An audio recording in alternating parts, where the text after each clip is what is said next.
Hello everybody and welcome to this week's episode of Design Your Legacy. I am really excited to be recording this because I have a guest with me and my guest is Helen Rigby. Hiya!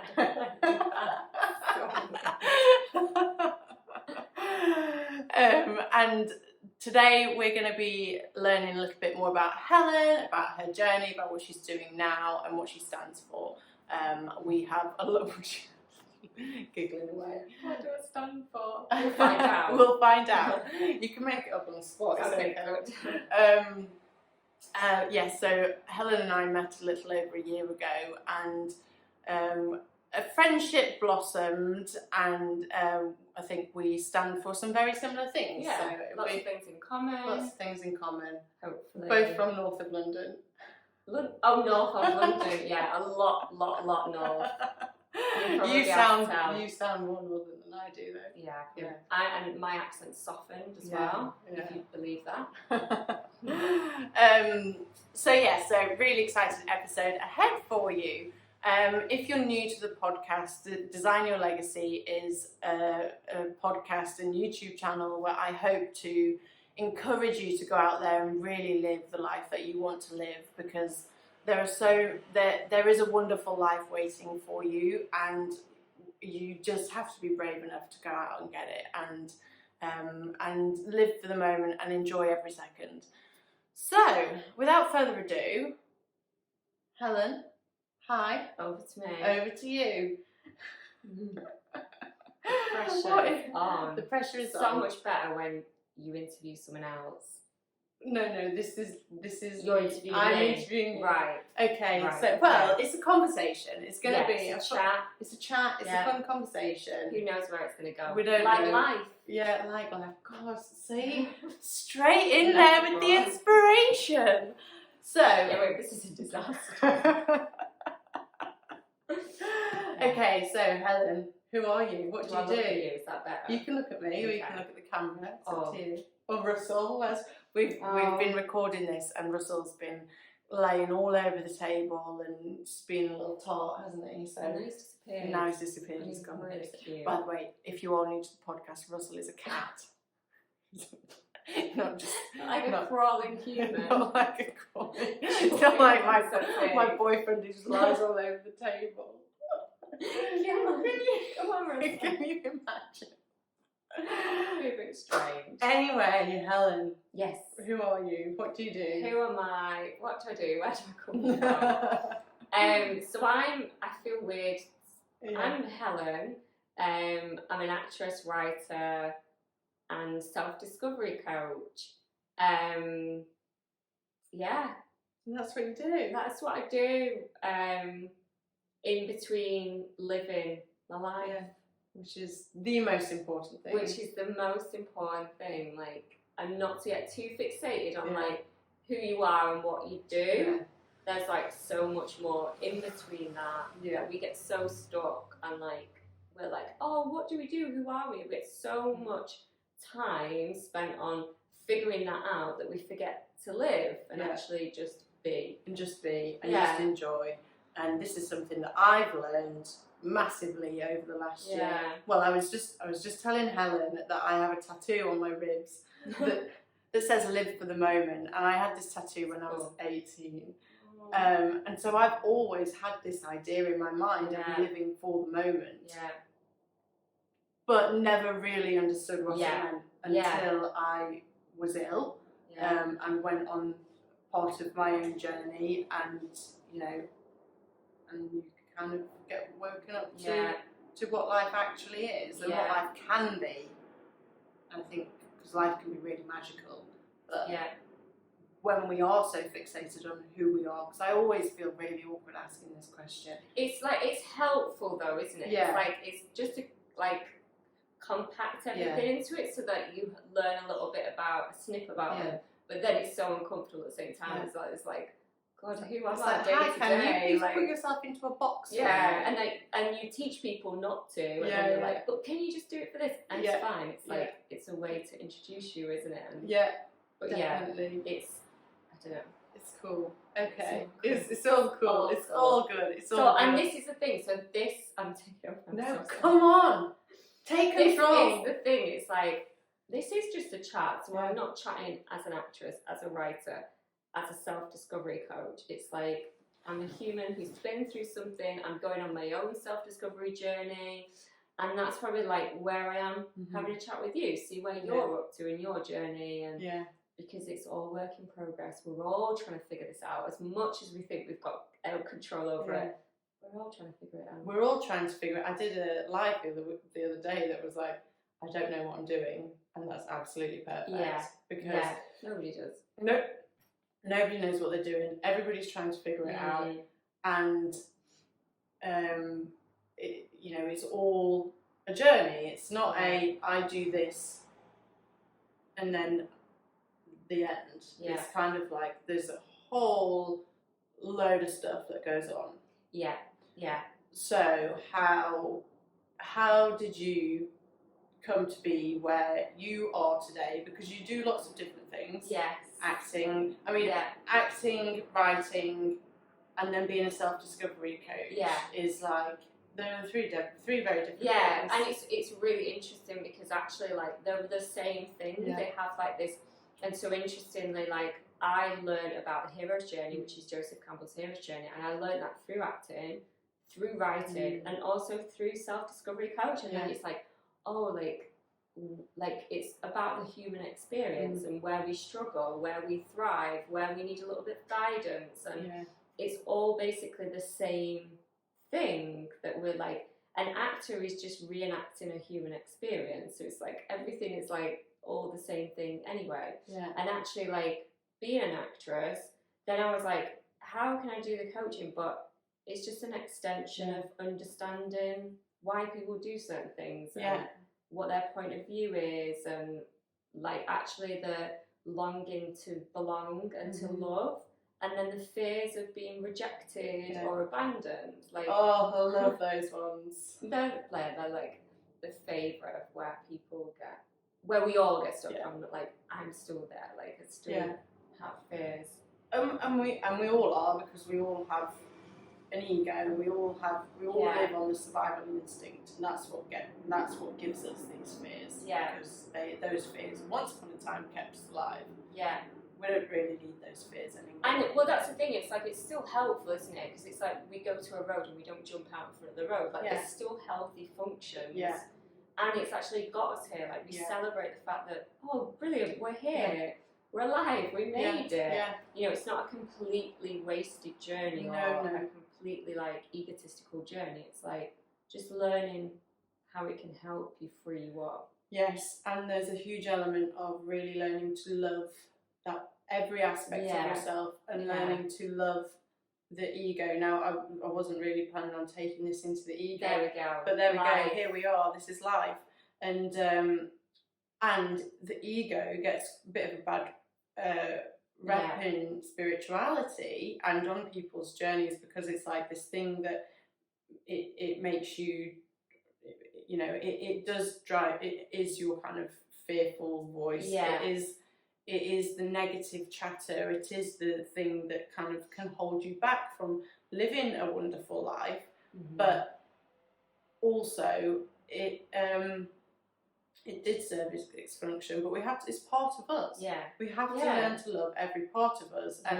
And in some spiritual people speak about ego death and transcending the ego, and all that actually is learning to love it. Yeah, exactly. And it is like that whole like leave the ego at the door, but it is part of us. So it's just almost not being a slave to it. To not being like, so making it conscious of why we're doing these things and why we're making these decisions. But not to completely abandon it. No. Because you're rejecting a part of you. Because then you're rejecting a part of you, and rejecting a part of you, which I think on some level, subconsciously we do a lot, or not even I think we do reject the parts of ourselves that we don't like. Which is easy to do. Which is really easy. It makes sense, doesn't it? Like we want to fit into society. Like most people want to get on with everyone. So you feel like you have to quickly reject the parts that don't fit in. That don't fit. So you feel you need to change. And I think we're all on a journey to change and self-improvement and, you know, self-help and all of this, and that's why I really like self-discovery, because it's about learning who you are in your truest self, and loving that, rather than trying to improve yourself, because actually you really need improving. Because that's the difference, isn't it, of like setting goals where you're like fixing yourself all the time, and it's like, it's just that acceptance and actually like a bit of rest sometimes and just that pure love. And I guess, I don't know whether, because obviously I know your journey and like what you've been on, but I know for me, just to like explain, like I've been through a similar journey in the fact that I had like stage 4 non-Hodgkin's lymphoma. I'm in remission now, but that meant that I had a massive wake-up call to, you know, what I was doing here, like what life is all about, like waking up to the fact that everything's happening here now, and to take care of yourself as well, and to love the person that is inside of you, because especially when we've talked about you go through chemotherapy and you lose your hair, like you lose your body changes, like you lose this identity of like who you are, and then you're really forced. You're like, I've got 2 options here. I completely abandon myself and really give myself an extra really hard time, or take care of myself and love myself. And that for me is something that I've never done before. And then I felt the benefits of actually like, oh my God, like I'm trying my best in this world. And how much easier would it be if I was on my own side? I mean, very, very similar experience to me. And what you realise is that your identity really isn't in who you are. Which we come back to like what we started from. It's not in how you look. It's not in how you look. It's not in like what you've done in life. It's really, well, you are just presence in truest form, and I really love what you said. It's about the here and now. Life is the here and now. Life isn't what we did yesterday. Life isn't what we're going to do tomorrow, because as well as you know, tomorrow just might not come, and one day it won't. No, that was really brutal. I know. Spoiler alert. But it's true, like we need to wake up with that, like we're in a bit of a delusion that we're immune to getting sick, or we're immune to things happening. And actually, like even like getting cancer myself, like it was in my family, and I stressed about it so much all my life, like worrying that I was going to get it. And actually, the type that I got was not hereditary. It was nothing linked to my dad's cancer or any of my other family's cancer. And I was like, I've like spent so many years worrying about this when it didn't change it. And actually it was like a thunderbolt. And I was like, nothing could have prepared me for this.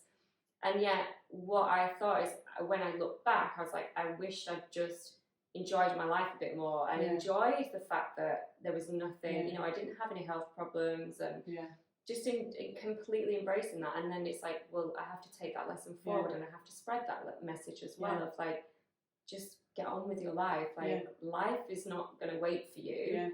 You better get on with it. And so what does that look like to you? If I'm sat here telling you I don't know what to do, how do I live my life? What, you know, as... It's a big question. I know. How do you live your life? Like what because I mean, I tell people all the time that, you know, go out and live your best possible life. It's anything is possible for you. And, you know, actually I think what a lot of people struggle with is, well, how? Yeah, and and one thing that I've realised a lot as well is, it is like how. And Joseph Campbell talks about, like, he said that he didn't think that people were looking for the meaning of life. It was the feeling of being alive. And that feeling of being alive is being present. And it's that magical moment where, like, time stops, time doesn't exist. And it's like that pure, like, I am alive. And that doesn't always come of like, you think this future moment will come where you will feel this elated feeling and your life starts now, and you'll chase life of like, I want this job, I want this person to make me happy, I want to go to this destination and it's going to bring me everything. And even like you think of like a holiday, the excitement for a holiday, and it's like you get there and you're like, it's pretty disappointing because you like thought that this is going to be like everything, that you're going to feel these incredible emotions, and it's like, feel the excitement now, like feel that excitement that this holiday is coming, but you feel it now, so that you can kind of allow in all aspects of the day. Because actually, like, it's impossible to feel one emotion for a whole day. It's like waves of emotion. So actually, it's like, it's just experiencing being alive. And what does that look like to you? What sets your heart on fire? What sparks your soul alive? Like, what does that look like to you? It's completely different to everybody. To me, it's listening to music, it's being in nature, it's being with my cat. You got two crazy cat ladies right here. So cute. And like being with my friends, exploring places, watching the sunsets, having a drink on a terrace. Like, there's so many different things, and actually like just being alive is enough. You know, and we can do all these things and they become an expression of who we are, but actually, first of all, let's connect to being alive.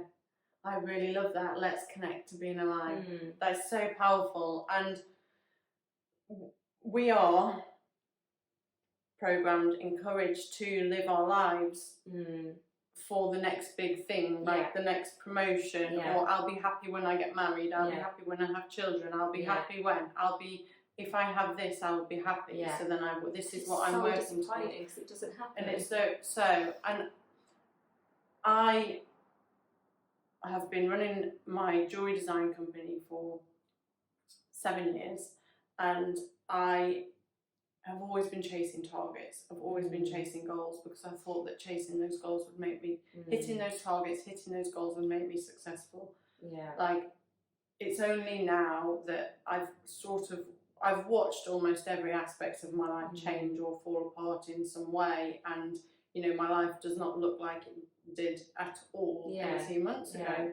And I realised, looking back, I hit almost every target. Wow. Like, financially, but I was so miserable. How did it make you feel? I was anxious, I was stressed, and ultimately I had to let all of those parts of my life that I wasn't happy in fall away before, so I can then rebuild. And now the most important thing to me is being present and is being here and is enjoying life now. Obviously, we still have the patterns that creep in, and you know, there's an aspect of enjoying life, but finding the balance as well. And there's a balance of setting goals and being present as well. It's like there's no harm in setting the goals, but it's like, where does that come from? Is the drive to feel better, or to feel successful, or to feel important, or that you've achieved something, or is it an expression of your soul and who you are? Because if you hit that goal, you will only ever feel that success doesn't come from the goal, it comes from in here. It's a feeling that you generate. You can generate that feeling without hitting that goal.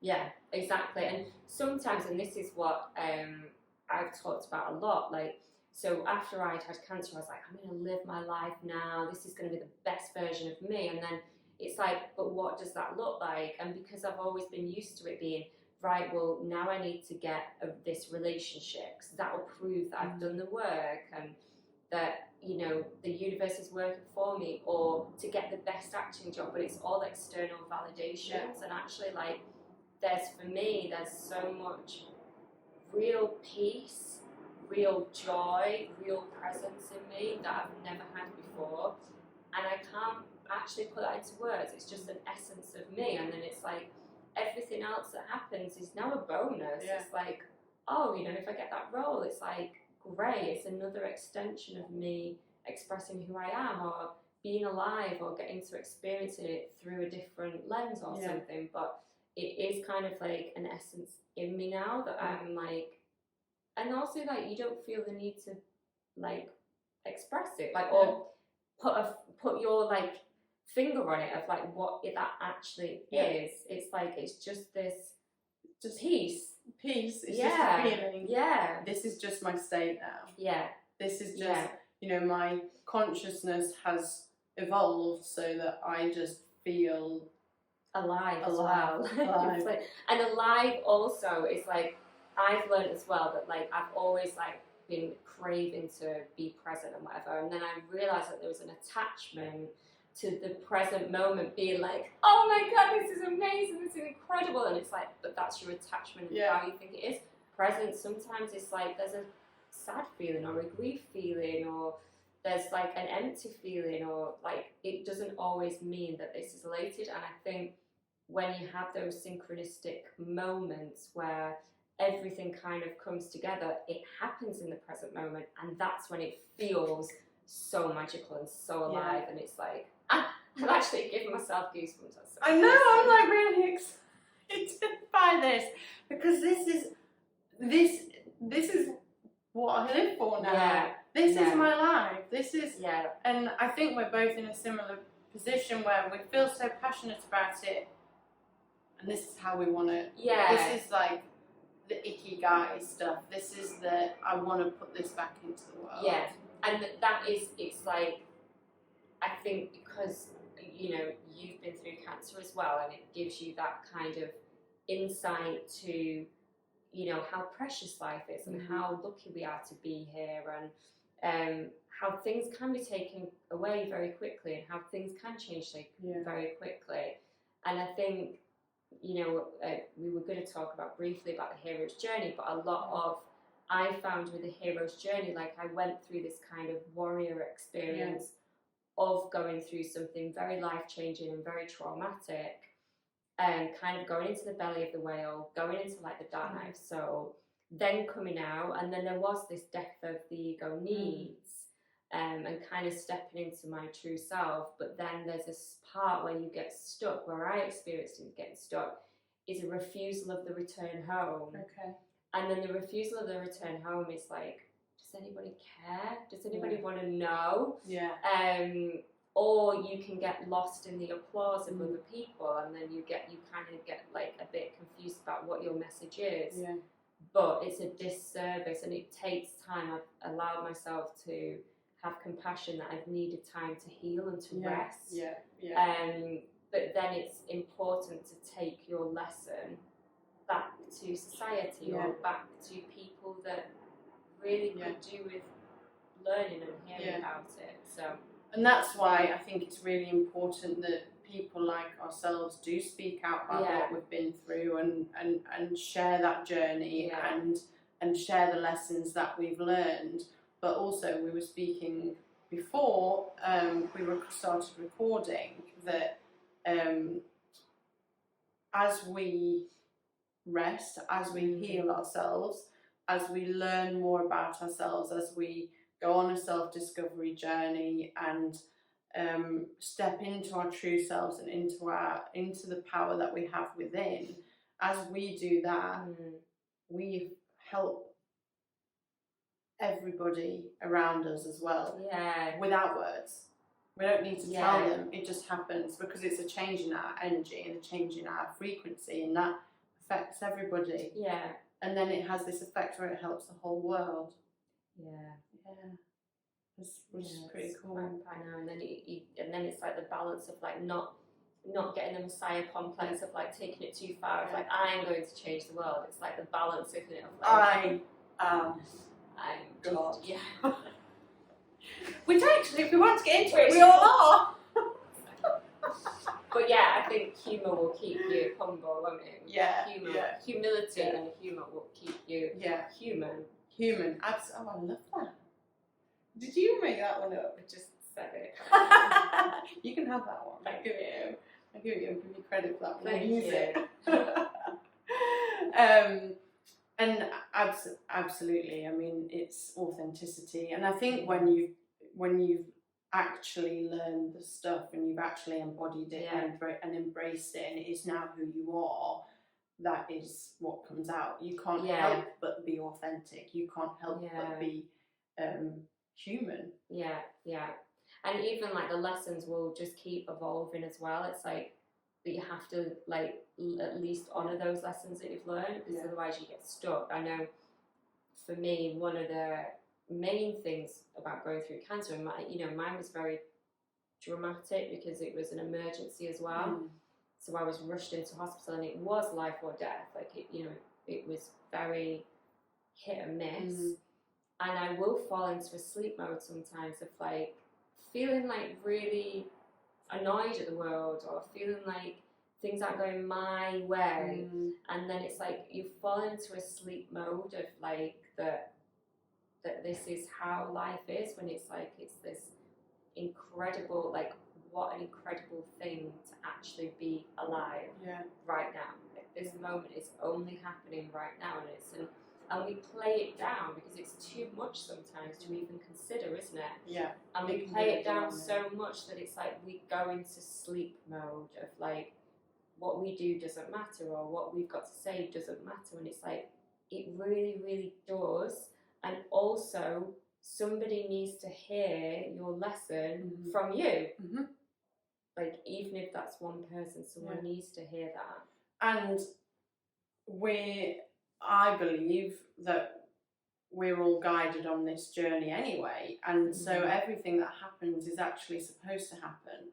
It's just how everything plays out. So if you are having a conversation with somebody, that conversation is supposed to happen. Whatever comes out of your mouth, even if you offend them, it's supposed to happen. It's just how it was. But if you if something that you say helps somebody, like it can, I know that I shared my cancer journey on Instagram for the most part, and I did that to help people who are also going through a similar thing. It actually ended up helping me because I found it very cathartic. But it's funny because I didn't think about doing it to help me, but I would probably flip it the other way around now and do something that would help me, and then if it helps me, it'll help the world.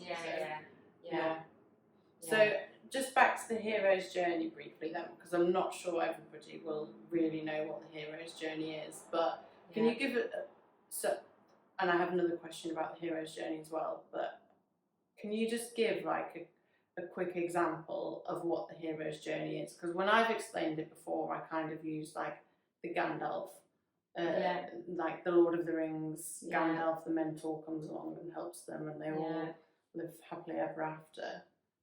Brilliant. Is that it? And it's the kind of Don't even need Helen. Why have you even invited me on? But it's like, and one of my favourites is Wizard of Oz, and because it's a female protagonist as well, and it has like a slightly different kind of feminine energy of it, but it is kind of the trials and tribulations that you will go on for somebody to become a hero, and you'll get the call to action, you'll usually get a refusal of the call, and if you think of Dorothy's journey, like hers was actually a path. She had to actually go and step onto this road of discovery, and what does she learn at the end? That she had the power all along. But she had to go on these different journeys of meeting the Scarecrow, the Tin Man, the Lion. Is he called the Lion? Yeah. Well, she had to go through all these to learn and to also make like friends and stuff, and to find that she had the wizard in her, and all these doubts, and that was forced upon her. Sometimes the hero's journey starts with a call that you accept, but sometimes it's forced upon you, like cancer was forced upon you, that made you awaken and step into who you were. And with Dorothy's, that was a tornado. Wow. And so everybody will go through their own hero's journey. And you'll have like a major cycle, and also like it's constantly like mini cycles within it. This was my next question. This question's for me. Do I have to go through another one?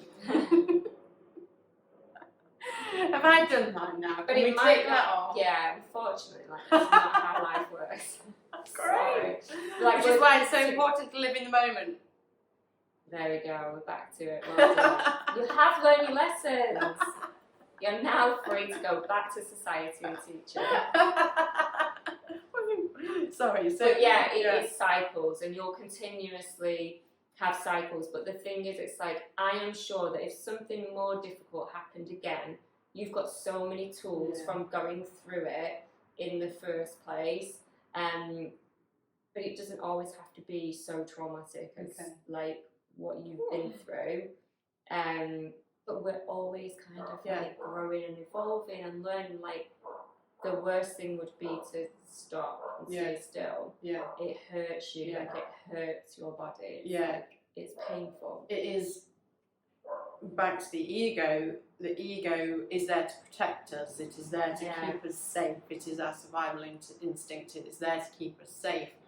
But if we do fall into listening to the ego too much, we will stay in the same place. We will become stuck, we will stagnate in life, and that is ultimately more painful than taking a leap of faith and going towards love rather than fear. Yeah.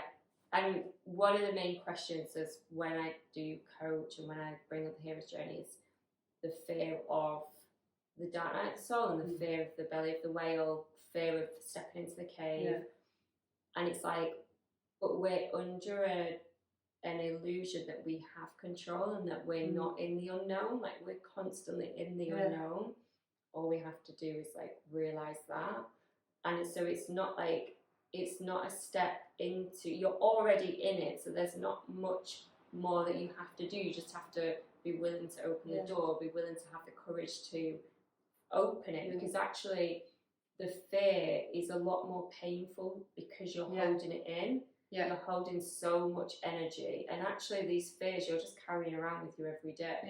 And they're never as bad as you think. Never as bad as you think. And those feelings ultimately, unfortunately, are what are these feelings, when we repress them, they're what trigger chemicals in our body that make us ill.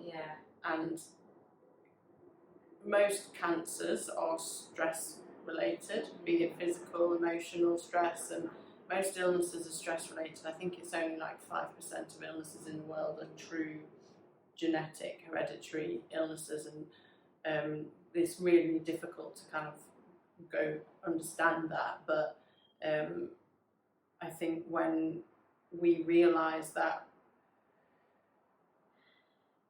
we are the most important things in our lives, and the most important thing is right now, then we can step out of that stress and step out of that and take a big deep breath as well. It's like, because like, if you're anything like me, like after I recovered from cancer, then learning about how stress contributes to cancer, then stressing about how stress contributes to cancer, then stressing about, oh my god, am I causing my cancer now by sitting there, getting in this spiral. It's like, take a deep breath, like, just, everything's going to be all right. Like, come back to yourself, meditate, do something that's nurturing for yourself, then getting into this spiral of like, it's even like, for me, like, when people are like, live like it's your last day, I'm like, oh my god, I've got so much to do for my last day.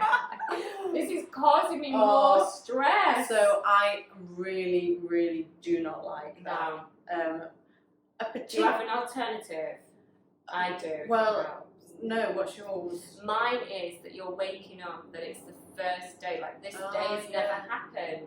Yeah, like much So prefer it's like, that. it's never happened, and it never will happen again, the way everything is aligned. So it's like the first day, of the rest and of your almost life. the last, and it's like, what can this day, what surprises and lessons are you going to happen today? Like, what is going to surprise you about today? So every morning I recite a document, which is just kind of brings me back to who I know I am really. And in it, one of the things is that I thrive in the unknown. Wow. Because that is the realm of possibility and opportunity.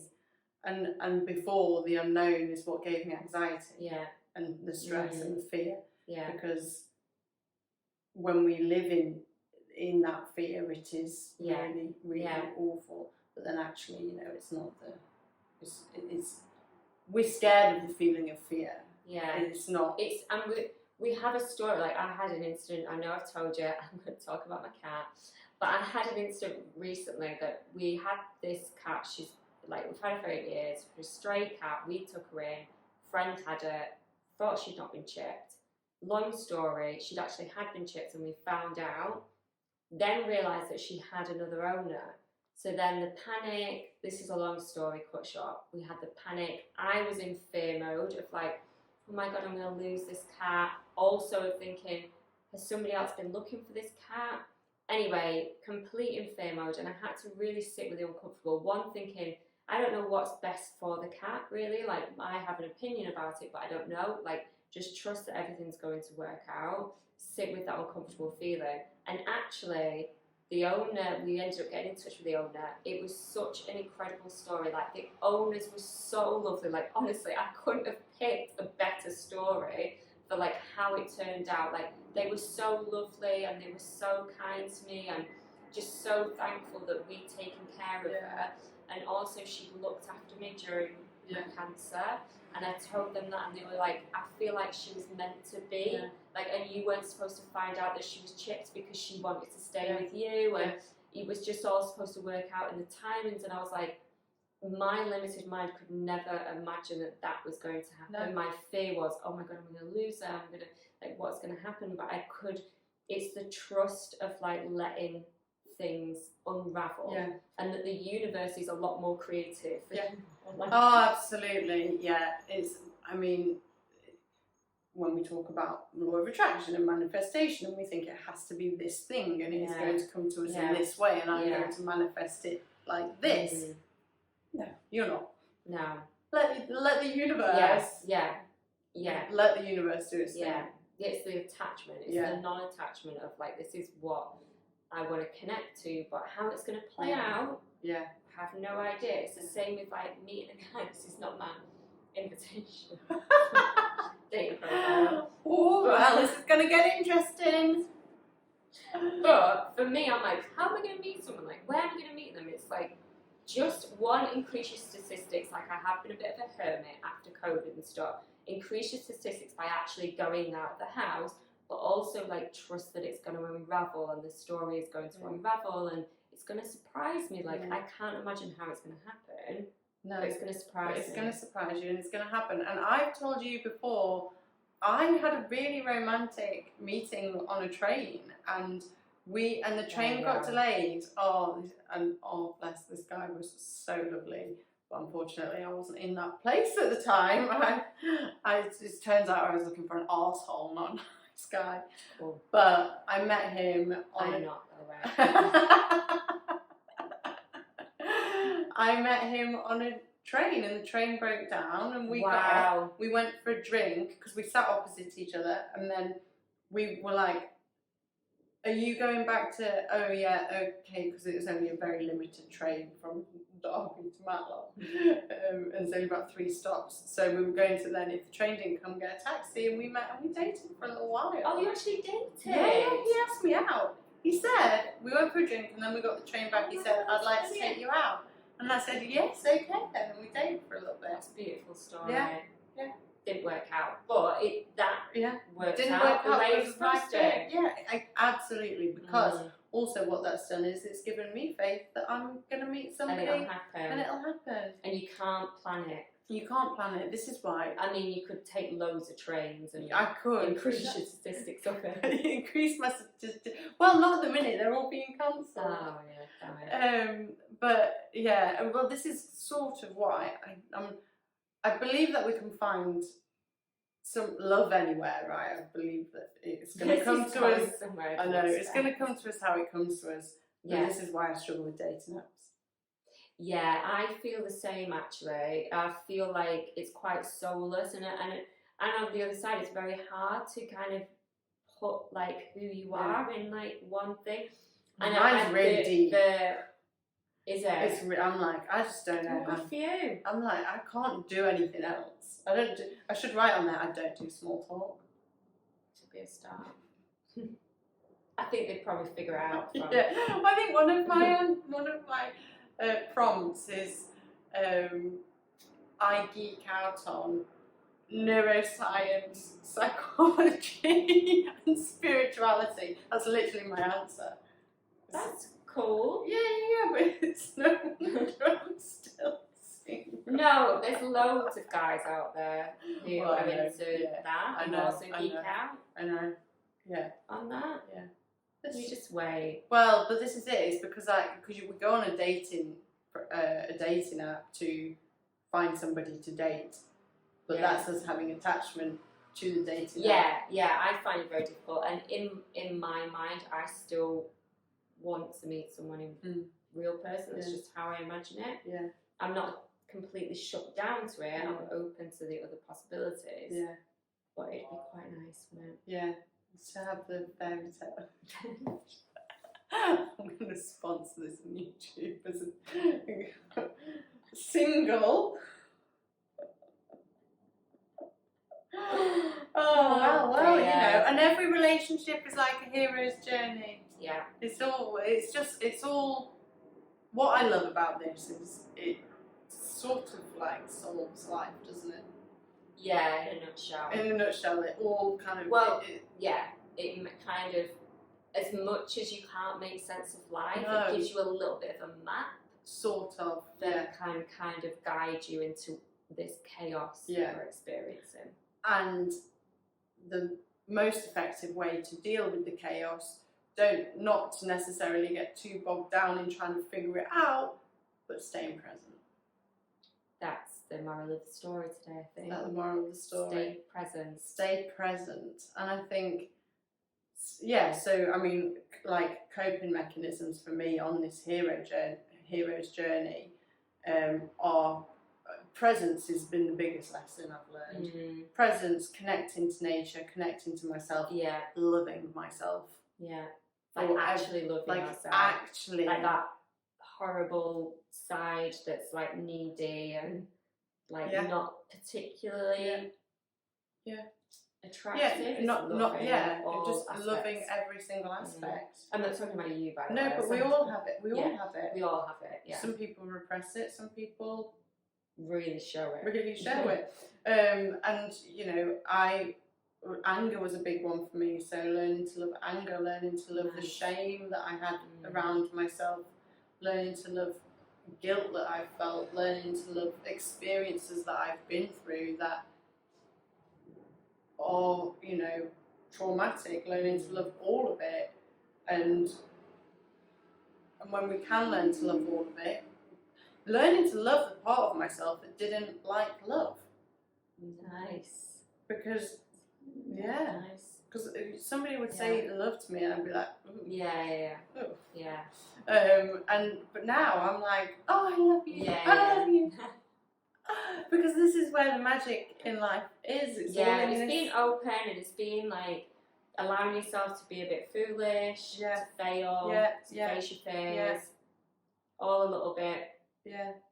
And actually, like, if you get to a point of humiliation, you're getting somewhere. Yeah. Because you're like opening up the disillusion of like who you are. Being so vulnerable. Humiliation is a great key that you're opening up something about yourself. That's discovering about yourself.